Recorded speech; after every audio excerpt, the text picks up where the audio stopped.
जाने लू कि करबल पर तू फाने लू। ओसे क्या मतलब? सुन हमरा से का बाउनी मन हो ओकरा के बड़ी तू माने लू। तब हमसे कराब मिलान जी। अरे मुझ पर हरदम देत रहे ऐठान जी। सनकिला भर हवे हमारा पसंद जी। हाँ चलस हरदम सीना के तान जी। ए जी सनकिला भर हमारा पसंद जी। बुझला?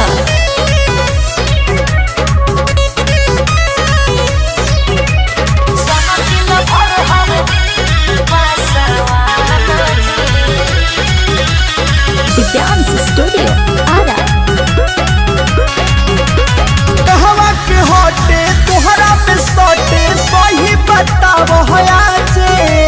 बांधी पगड़िया चले डगरिया लागेला उ रंग बाजे। का बुझला? कहवा के हटे तोहरा पे सटे सही बताव हयाचे। बांधी पगड़िया चले डगरिया लागेला उ रंग बाजे।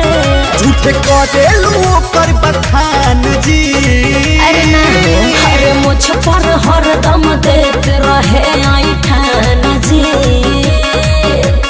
सनकिल भर हवे हमरो पसंद जी।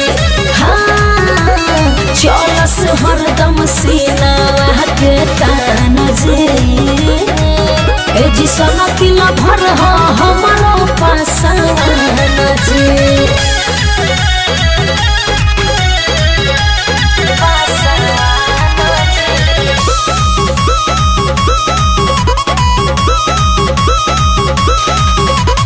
जालू अकेला ये हो झरेला घूमत करू सरिया में।